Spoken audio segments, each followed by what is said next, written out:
सही तरीके से अगर घर की साफ़ सफाई की जाए तो वो कम टाइम में भी हो जाती है और कम एफ़र्ट्स में भी हो जाती है।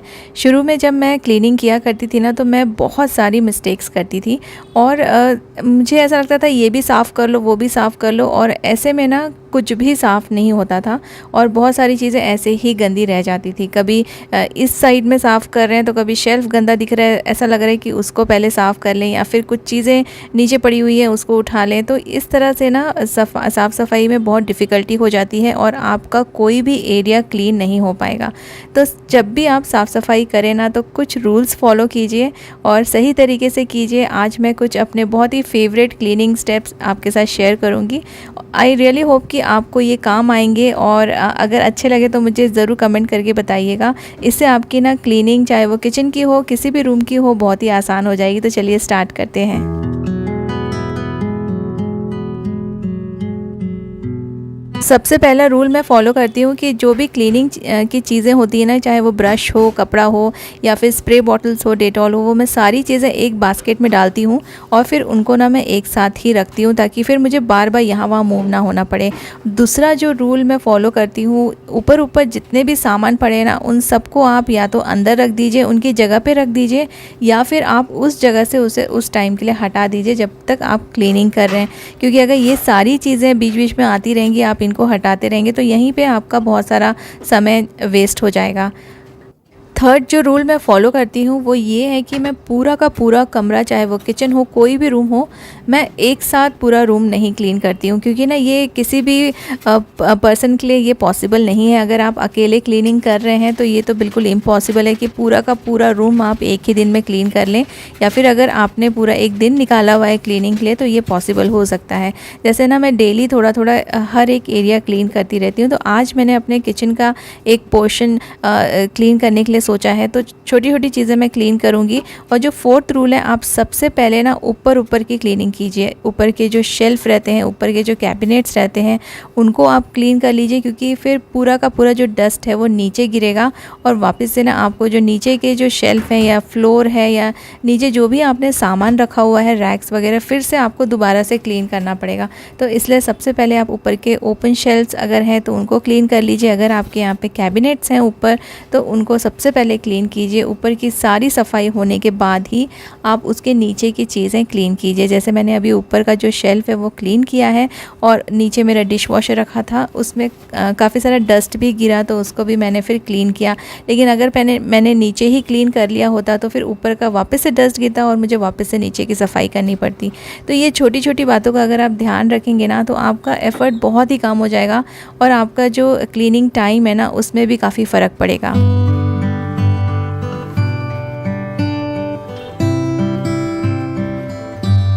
ऊपर के सारे शेल्फ्स मैंने आज क्लीन कर लिए हैं, एक साइड के ही क्लीन किए हैं, और नीचे का जो सरफेस थोड़ा बहुत गंदा हुआ था उनको भी मैं वाइप कर रही हूँ। जो माइक्रोवेव अवन है और ये सारी चीज़ें मैं आज क्लीन नहीं करूँगी, तो इस साइड को मैंने बिल्कुल भी टच नहीं किया है। अभी कैबिनेट्स जो हम क्लीन करते हैं ना, तो इसमें भी मैं एक चीज़ फॉलो करती हूँ कि अगर आप ऊपर टॉप टू बॉटम कीजिए इनको वाइप, या फिर आप लेफ़्ट टू राइट कीजिए, इससे आपका कोई भी सरफेस छूटेगा नहीं तो आप बार बार एक ही चीज़ को वाइप करते रहेंगे कि यहाँ छूट गया है, वहाँ छूट गया है, कभी कभी पता नहीं चलता हमें। तो जो जैसे ये ब्रॉड वाले कैबिनेट्स हैं ना, इनको मैं लेफ़्ट टू राइट करके क्लीन करती हूँ। उनके हैंडल्स ज़रूर क्लीन कीजिए। और ये जो उसके बाजू वाला जो कैबिनेट है ये वर्टिकल है, तो इसको मैं टॉप से बॉटम क्लीन करूँगी। ऐसे में कोई भी छोटा सा भी जो सरफेस है ना वो छूटता नहीं है और सारी चीज़ें अच्छे से क्लीन हो जाती हैं। सुनने में ये सारी चीज़ें काफ़ी कॉमन लगती हैं, ये बातें कि लेफ़्ट टू राइट क्लीन करना चाहिए या फिर टॉप टू बॉटम क्लीन करना चाहिए, लेकिन एक्चुअली फैक्ट ये है कि हम लोग ना कई बार भूल जाते हैं ये सारी चीज़ें फॉलो करना, और सिंपली हम कहीं से भी क्लीनिंग स्टार्ट कर देते हैं। तो देखिए, अब मैं ग्लास क्लीन करने वाली हूँ। तो ग्लास जब भी आप क्लीन करते हैं ना, अवॉइड कीजिए कोई भी कपड़ा या फिर न्यूज़पेपर यूज़ करना, क्योंकि इसमें ना स्टेन्स पड़ जाएंगे, और आप कितना भी क्लीन कपड़ा लेंगे ना फिर भी इसमें स्टेन्स रहेंगे।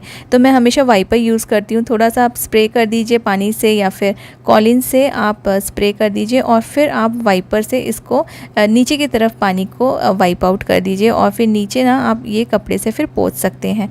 और क्योंकि मैंने ग्लास में ऑलरेडी स्प्रे करके क्लीन कर लिया है, इसलिए मैंने वापस से इसके जो साइड के पैनल से उनको स्प्रे नहीं किया है, बस गीले कपड़े से पोंछ लिया है। अभी जो ऊपर वाला कैबिनेट है, क्योंकि मैं ना पहले काफ़ी बेकिंग करती थी, मैं कस्टमाइज़ केक्स भी बनाती थी, ऑर्डर्स भी लेती थी, तो मेरे पास केक का बहुत सारा सामान यहाँ पे रखा हुआ है जो कि बीच बीच में ना मैं बनाती रहती हूँ, बट अब मैं ऑर्डर्स नहीं लेती हूँ। पहले ऑर्डर्स लेती थी तो काफ़ी सारे मेरे पास डिफरेंट शेप्स के डिफरेंट साइज़ेस के कंटेनर्स रखे हुए हैं, तो इनको मैं ठीक से यहाँ पे रखती हूँ। बट कभी कभी ना ये यूज़ होने के बाद फिर वापस से टाइम नहीं मिलता है, तो आज मैं इसको भी क्लीन कर रही हूँ, सारी चीज़ों को बराबर से अरेंज करके रख रही हूँ। तो अगर आप इस तरह के आपके पास भी कैबिनेट्स हैं तो उनको भी बीच बीच में आप क्लीन करते रहिए, क्योंकि अगर आप एक साथ ये सारी चीज़ें क्लीन करेंगे तो फिर बहुत ज़्यादा इसमें एफ़र्ट्स भी लगते हैं, टाइम भी बहुत ज़्यादा लग जाता है। तो सारे केक के जो कंटेनर्स हैं उनको मैंने एक के ऊपर एक वापस से अरेंज करके रख दिया है। बीच में यूज़ किया था तो यहाँ वहाँ मैंने ऐसे ही रख दिया था जल्दी में, और इसको भी मैं थोड़ा सा क्लीन कर लूँगी। जो जो ऊपर ऊपर मुझे दिख रहा है गंदगी वो मैं क्लीन कर लूँगी। अंदर ना मैं वैक्यूम से क्लीन करती हूँ, मोस्टली इसके कैबिनेट के अंदर का जो एरिया है वो वैक्यूम से मैं क्लीन करती रहती हूँ। और ऐसी फोल्डिंग जो स्टेयरकेस होती है ना, इसको ज़रूर रखिए आप, क्योंकि ये बहुत ही ज़्यादा हेल्पफुल है ऊपर से सामान निकालने के लिए या फिर ऊपर की क्लीनिंग करने के लिए काफ़ी इजी हो जाता है। अब ये वाले बास्केट्स आपने काफ़ी बार देखे होंगे मेरे किचन में, तो ये मेरे पास 3 बास्केट हैं और ये सेट में ही आए थे। लेकिन कई लोग पूछते हैं कि ये वाले बास्केट आपने कहाँ से लिए थे, हमें इनका लिंक दीजिए। लेकिन ये वाले जो बास्केट्स हैं ना अब अवेलेबल नहीं है, ये मैंने अमेज़ॉन से लिए थे, सेट ऑफ 3 लिया था मैंने, और उस टाइम पर काफ़ी ये सस्ते में मुझे मिल गए थे। बट अभी बीच में 1-2 बार मैंने देखा था तो अवेलेबल थे, बट बहुत ज़्यादा अभी कॉस्टली हो गए हैं और ये सेट में भी नहीं मिल रहे, सिंगल पीस में मिल रहे हैं। तो ये मैंने काफ़ी सालों पहले लिया था, जब मैंने अपने किचन को रेनोवेट कराया था तब मैंने इन्हें यहाँ पे लगाया था। तो ये भी काफ़ी गंदे हो गए हैं, इनको मैं वाइप करने का सोची थी, लेकिन वाइप करने से ना ये ठीक से क्लीन नहीं हो रहे थे, तो सिंपली मैंने इनको वॉश कर दिया है और वॉश करने से जल्दी साफ़ भी हो गए हैं। और थोड़ा देर मैंने इनको रख दिया है इनका पानी निकलने के लिए, और बाद में मैं इनको वाइप करके इसको लगा रही हूँ। तो इसलिए ना आप जो भी ऑर्गेनाइज़र्स यूज़ करते हैं, बास्केट्स यूज़ करते हैं, उनको भी बीच बीच में क्लीन करना ज़रूरी है, क्योंकि उसमें डस्ट जमा होता जाता है और हम लोगों को पता भी नहीं चलता है। नीचे नीचे उसके ना बहुत ज़्यादा गंदगी हो गई थी, तो वापस से सारे सामान मैंने रख दिए हैं। ट्रेस तो डेली यूज़ में आते हैं, डेली साफ़ होते हैं, तो इनको मैं साफ़ नहीं कर रही हूँ, ऑलरेडी क्लीन है। और वापस से मैंने सारी चीज़ें अरेंज करके रख दी है।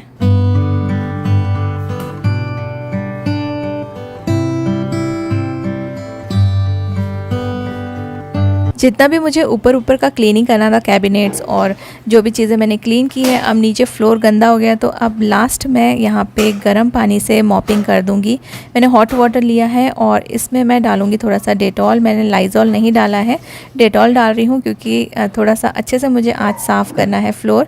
और गर्म पानी लिया है, गर्म पानी से ना फ्लोर काफ़ी अच्छे से साफ़ हो जाता है। तो बस सिंपली मैं ये वाला मॉप यूज़ कर रही हूँ, जो रोटेटिंग मॉप है, और इससे मैं पूरा अपना जो किचन का फ्लोर है वो क्लीन कर लूँगी। गर्म पानी है तो सारे जर्म्स भी निकल जाते हैं, डेटॉल भी डाला हुआ है, और काफ़ी अच्छे से फिर ना कॉर्नर में जितनी भी गंदगी सारी चीज़ें क्लीन हो जाती हैं। मुझे बहुत सारे कमेंट्स आते हैं कि आप अपने किचन में स्लीपर्स क्यों पहनती है। तो देखिए, मैं पूरे घर में ही स्लीपर पहनती हूँ, चाहे किचन हो चाहे कोई भी रूम हो। और ये मेरी स्लीपर्स घर की है, इसे मैं बाहर नहीं पहनती हूँ, तो बिल्कुल साफ़ रहती है। मुझे बिना स्लीपर्स के काम करना, घूमना अच्छा नहीं लगता है, क्योंकि हमारे ना पैर बहुत गंदे हो जाते हैं अगर हम बिना स्लीपर्स के घर में घूमेंगे या काम करेंगे। तो मुझे ये पहनना कंफर्टेबल लगता है, और बिना इनके ना अगर हम ऐसे ही घूमेंगे तो फिर अपने सोफ़े पे ऐसे चढ़ेंगे, बिस्तर पे ऐसे चढ़ेंगे, फिर वो भी बहुत ही अनहाइजीनिक हो जाता है। तो हम अपनी जो स्लीपर्स यूज़ करते हैं घर के अंदर, वो घर के अंदर ही रहती है, और ये हम बाहर नहीं पहनते हैं। तो कई दिनों से ना मैं ये वाली बात क्लियर करना चाह रही थी, क्योंकि मुझे काफ़ी सारे कमेंट्स आते हैं, आप स्लीपर मत पहना करो, किचन में अच्छा नहीं होता है। तो ये सब अपनी अपनी सबके मानने की बात होती है। तो मुझे घर साफ़ रखना अच्छा लगता है, और ये ना मुझे बहुत ही अनहाइजीनिक लगता है अगर बिना स्लीपर के, बिना चप्पल के अगर हम घर में घूमें, और वो ना पर्सनल हाइजीन के लिए भी ठीक नहीं है। तो बेटर है कि स्लीपर पहने, और ये घर की ही स्लीपर है, कोई गंदी नहीं है, साफ़ रहती है, हम लोग इसे वॉश करते रहते हैं। तो जो भी कंप्लेन करते हैं इस चीज़ के बारे में, आई रियली होप वो अंडरस्टैंड करेंगे। किचन के सिंक के पास जो भी सामान रखा होता है वो बहुत जल्दी गंदा होता है, क्योंकि वहाँ पे पानी के छींटे पड़ते हैं, हम लोग बर्तन धोते हैं, कई सारी चीज़ें धोते हैं, तो वहाँ पे ना जो भी चीज़ रखी रहती है उनमें ये सारे छींटे पड़ के इनमें काफ़ी ज़्यादा गंदगी जम जाती है। तो इनको टाइम टू टाइम क्लीन करना बहुत ज़रूरी है। जैसे आप कोई भी बास्केट यूज़ कर रहे हो या कोई भी ऑर्गेनाइज़र्स आपने अपने सिंक के एरिया में लगा के रखा हो, उनको निकाल के आप बीच बीच में ज़रूर से साफ़ सफाई कीजिए, अदरवाइज़ ये काफ़ी ज़्यादा गंदे हो जाएंगे। इनको क्लीन करने में फिर आपका बहुत ज़्यादा समय भी चला जाएगा और इसमें मेहनत भी बहुत लग जाती है। तो मैंने जितने भी ऑर्गेनाइज़र्स मेरे सिंक में लगे थे, आज उनको मैं निकाल के साफ़ कर रही हूँ, जो कि हैंगिंग ऑर्गेनाइज़र है। और इससे मेरे जो सिंक का सामान है ना वो काफ़ी अच्छे से ऑर्गेनाइज रहता है। नीचे का जो स्पेस है, नीचे का जो सरफेस है वो खाली रहता है, जिससे कि थोड़ा बहुत स्पेस मिल जाता है और बहुत ज़्यादा भरा भरा भी नहीं लगता है एरिया। तो ये सारी चीज़ें मैंने निकाल ली है और जो वॉल्स पे मैंने इनको लगा के रखा था उनको भी मैंने अच्छे से स्क्रब कर लिया है, क्योंकि मुझे ये बहुत ही सिंपल तरीका लगता है। एक ब्रश लो और स्क्रब कर लो, इससे जल्दी साफ़ सफाई हो जाती है। इनको सिंपली अगर आप कपड़े से पोंछते रहेंगे ना तो इसमें बहुत ज़्यादा टाइम लग जाएगा और मेहनत भी लगती है, प्लस ये अच्छे से साफ़ भी नहीं होता है। तो एक बार स्क्रब कर लीजिए थोड़ा सा सोपी वाटर से और फिर आप इसे वाइप कर सकते हैं किसी भी क्लीन कपड़े से, तो बहुत जल्दी कोई भी एरिया साफ़ हो जाता है। किचन का ये वाला एरिया एक ऐसा एरिया है जहाँ पे कंटिन्यूसली कुछ ना कुछ काम चलता रहता है। तो आप ऐसे टाइम पे काम कीजिए जब आपकी सारी कुकिंग हो गई हो और आपको सिंक एरिया में कोई दूसरा काम ना हो। किचन में हमेशा मैं माइक्रोफाइबर के कपड़े यूज़ करती हूँ, इससे ना ये जल्दी से पानी भी सोख लेता है और जो सरफेस रहता है वो भी काफ़ी अच्छे से क्लीन हो जाता है। अब सारी साफ़ सफाई हो गई है, वॉल्स पूरे क्लीन हो गए, टाइल्स भी क्लीन हो गया है। अब मैं जो ऑर्गेनाइजर्स हैं उनको वॉश करके वापस से इनकी जगह पर रख दूँगी। जितनी ज़रूरत हो उतने ही सामान आप अपने किचन सिंक के आसपास रखिए, क्योंकि बहुत ज़्यादा सामान रखेंगे तो बहुत ज़्यादा साफ़ सफाई भी करनी पड़ती है।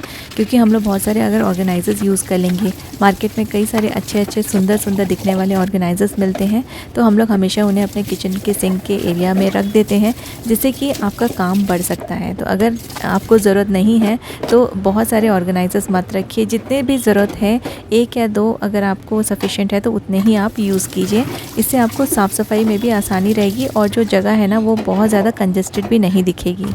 ये एक प्लास्टिक का कंटेनर मैं यूज़ करती हूँ, इसमें मैंने इसके बेस में कुछ होल्स बना दिए हैं और उसमें मैं ब्रश रखती हूँ, तो जो पानी है ना वो नीचे ट्रे में निकल जाता है, जिससे कि जो स्क्रबर्स हैं वो जल्दी ड्राई हो जाते हैं। तो ऐसा आप भी यूज़ कर सकते हैं, और या फिर आप ऐसे जो ब्रश रखने के होल्डर्स आते हैं वो भी यूज़ कर सकते हैं।